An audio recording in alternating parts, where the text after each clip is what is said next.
Well, there are many other forces that we will need to look at, and normal force will be the one we'll be looking at now. Yeah.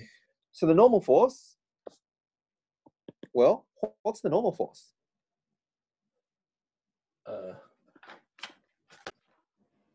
The force that's opposite to the wave force, I think.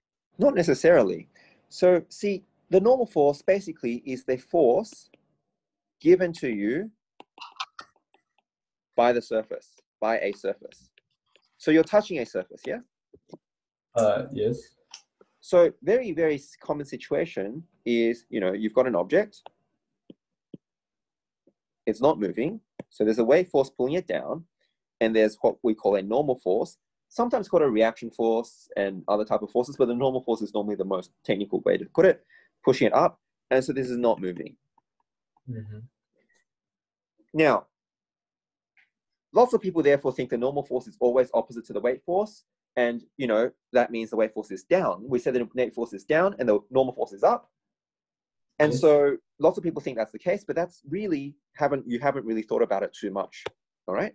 Because if you think about it, if the normal force is always up, then what if I've got a person who, pushes against the wall? Mm-hmm. So weight force is pulling him down, right? But if he's got, if he pushes against the wall, then he should just go up the wall, right? Yes. Should he go up a wall when he pushes against the wall? No. No. So clearly, the normal force is not against the weight necessarily. Yes. Now, what is the normal force? Well, the normal force is the force from a surface. So recognize that when you talk about the normal force, the condition is that you must have a contact surface. So a lot of people think that the normal force happens all the time. Well, no, it doesn't. Not all the time. Because if you're skydiving in midair, right? If you are skydiving in midair, you just jumped out of the plane. Yes. And you're falling down. Is anything pushing you up? Well, maybe air resistance, right? Let's ignore that. But certainly there's no ground pushing you up, right?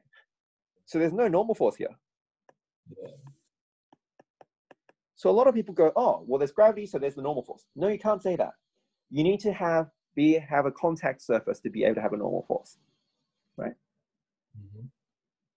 So firstly, your condition is you must actually have the object touching. So imagine this is touching, then you have a normal force, all right? Maybe I will make it actually touch, and therefore there's no problem there. Something like that, all right? So if you jump out in the middle of the sky, then yeah, there's no normal force. Well, a lot of students will go, but it is up, right? Well, actually, no. I mean, maybe yes, but not necessarily. See, in this situation here, the weight is down, right?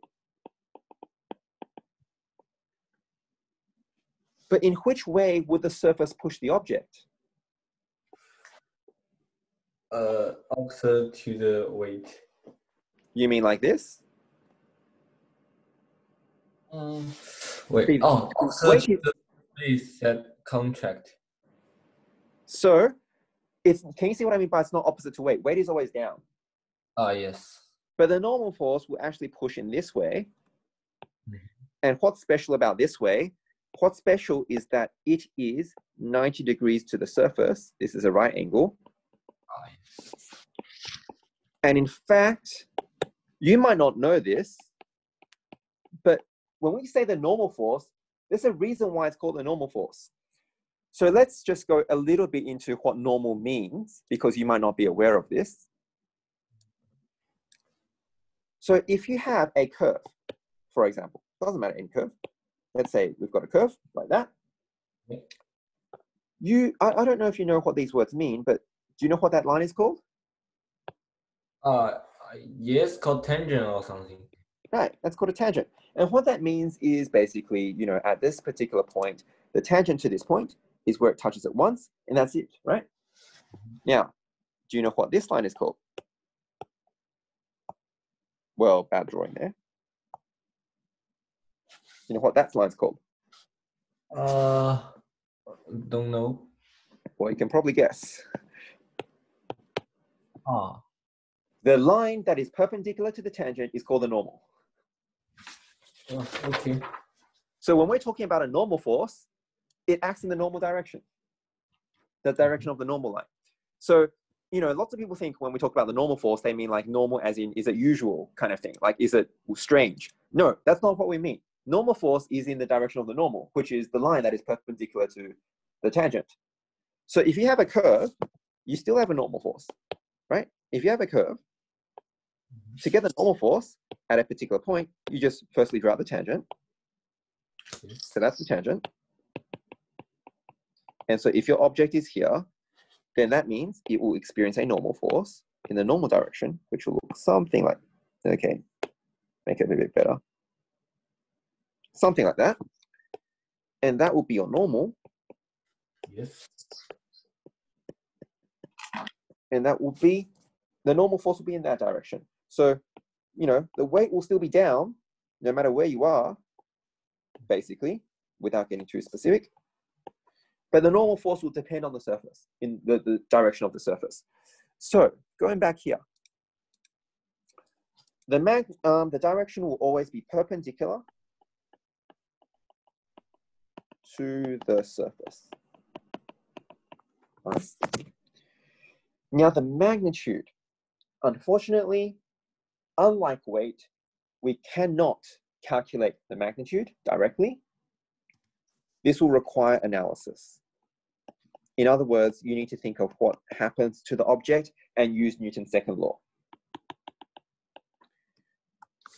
As you are aware, and as we have briefly mentioned, we'll be filling in this table as we go. There are other forces such as tension, compression, and so forth,